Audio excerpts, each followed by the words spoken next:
Former President Jacob Zuma cannot stand as a candidate for the National Assembly after the May polls. This is after the Constitutional Court clarified that Section 47(1)(e) of the Constitution disqualifies him. Zuma, however, remains the face of the uMkhonto Sizwe party on the ballot. SABC News senior reporter Canny Maphanga filed this report for us.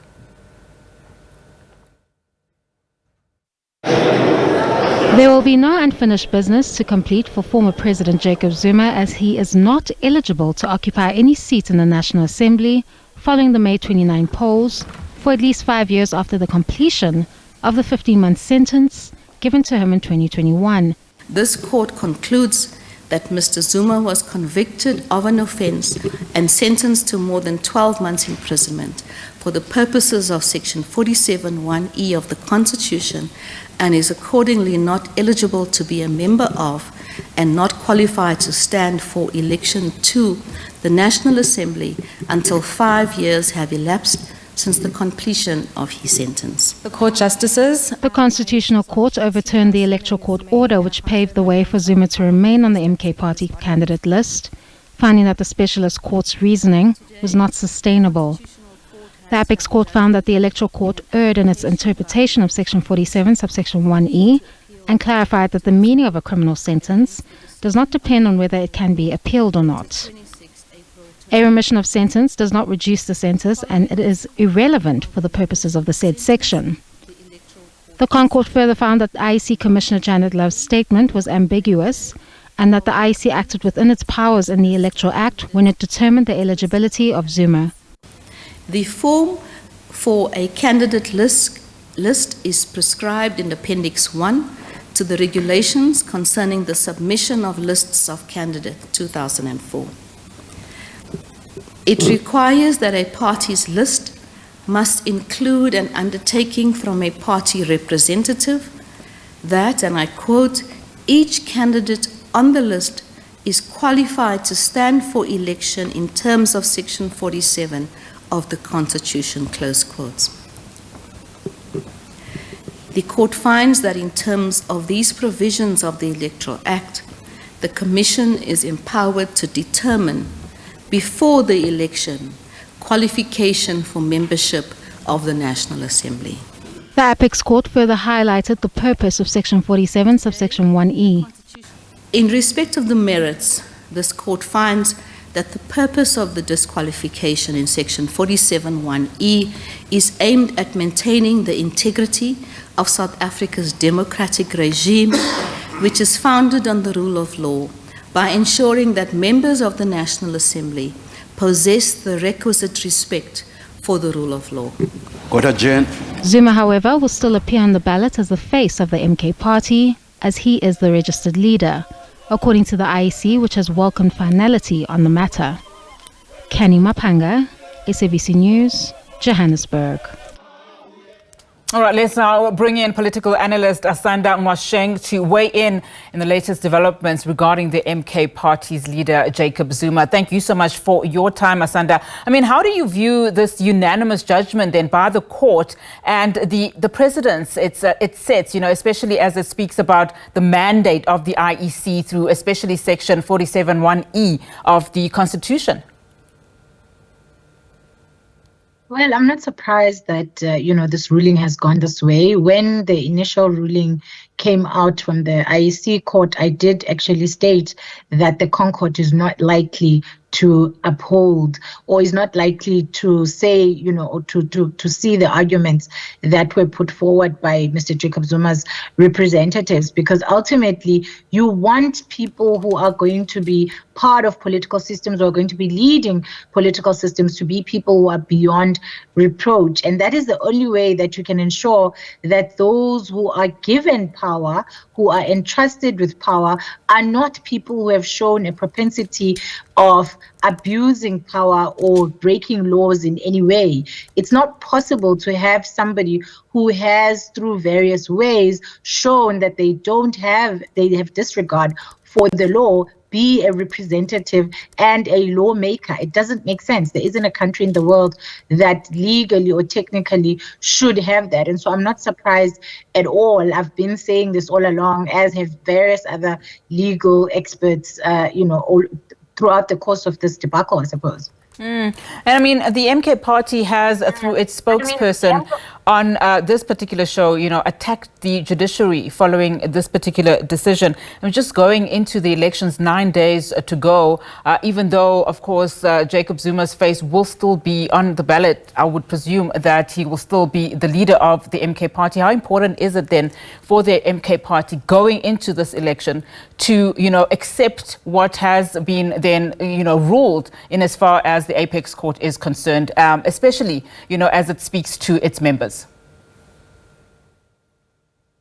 So I think, it's important for people to understand one thing, that we may argue about the Constitution, we may argue about whether it's useful or whether it serves South Africans or not. But for as long as we are in this country, in this democracy, where the Constitution is the only document that we have and the only institution that we have that has finality on these issues, we're going to have to accept the Constitutional Court's rulings until and unless we, appeal them and happen to win them. And so if the MK wants to show to itself to be a political party that is going to be good in terms of leadership, they have to show that they're going to accept this ruling, because how can you want the power to be able to govern South Africa when you reject the very tenet of this brand, this idea, this concept that is South Africa? Because that's what the Constitutional Court is. I mean, the Constitutional Court and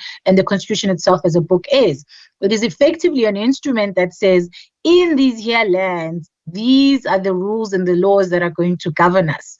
And if you state that you don't agree that we should be governed by those laws, then effectively you lead us to ask the question of, what are you going to be governing over? What rules are you going to be using? And many, many other questions that will then come to mind. But I mean, I think that Jacob Zuma knew that this was going to come. You'll remember that he's been constantly putting the idea forward that they're likely to go with a two centers of power methodology, wherein you will have leaders that are sitting in the Luthuli House equivalent, which is at party level, and then you will have those leaders who are deployed to be members of parliament. Because you must remember that Jacob Zuma himself cannot afford to have his presidential benefits revoked or removed, because he's going to have to engage with what's going to happen to his benefits as a member of parliament. Members of parliament get less benefits, obviously, than members of, than presidents. He's not going to throw away his presidential benefits and his pensions and everything in order to become a member of parliament. But what he's likely to do then is to do the centers of power thing, where he effectively becomes the influencer behind the scenes at party level, while other people then become the representatives of the party at the MP level. And then only once his 5 years is down will he likely then even think about being a member of parliament. But even then, I don't think he will do it, because he would have to be sure that if he runs, he's going to definitely get the presidency. Otherwise, he needs to waive his presidential benefits bye-bye. And again, I don't see him doing that. And so this was always almost a foregone conclusion that is not likely, even if he actually legally was able to. He was never likely to actually end up as an MP or even end up gunning for the presidency in reality, because it goes against his own self-interest, and it goes against his ability to continue drawing state benefits like the benefits that a former president is allowed to have, which automatically fall off effectively as soon as he takes on another role within the governance. We saw this when former Deputy President Baleka Mbete was the Speaker of Parliament. There was a debate and conversation about this, and we would likely have seen it if Jacob Zuma had, pushed or pursued this idea of going to Parliament to become an MP. And I mean, just as you are saying, in terms of his personal goals, one then wonders, was he even going, to be an MP, or was this all for show? Then the question also becomes then, what is the end goal, for the MK party that is making inroads in several provinces, including KZN? I think that, we are a young democracy at 30 years. And so any young democracy, even all democracies really, needs constant competition, needs continuous changes, and new and old people reframing and framing. We've seen, for example, in the DA, you had Herman Mashaba, who now is a member or leads Action SA. You've got Musi Maimane, who now leads, Build One SA. And there are many others that we can talk about, including breakaway parties from the African National Congress itself, all the way from the PAC to the latest version, which was COPE, and now you have the MK. So it's not new or something that's special or different for politicians to break their allegiances or alliances and form new political parties. But it is important in this particular case, and in all cases, I suppose, for South Africans to ask themselves the question of what does Jacob Zuma have to benefit from should he be, actually voted in or via the MK?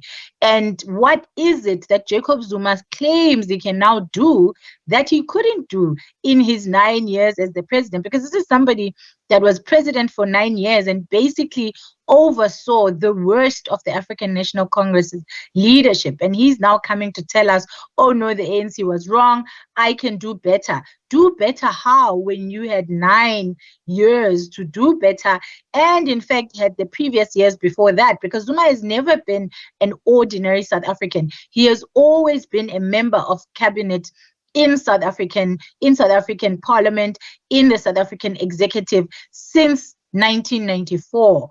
And so it's going to be interesting to understand, for me, the people who do vote for him, what new they think he can do. And of course, those who are, voting with him and those who are supporting him and putting their faces up for election are obviously seeking the same thing that every politician seeks, which is access to power, access to influence, and particularly in a country like ours where unemployment means the majority of our people are actually unable to access economic opportunities. It doesn't surprise me that we have so many people willing to line up next to him regardless of everything that has gone on and the many allegations of corruption that have gone on before. Asanda, let's leave it there for now. Thank you so much for your time and weighing in on that. Of course, Asanda Ngoasheng is a political analyst.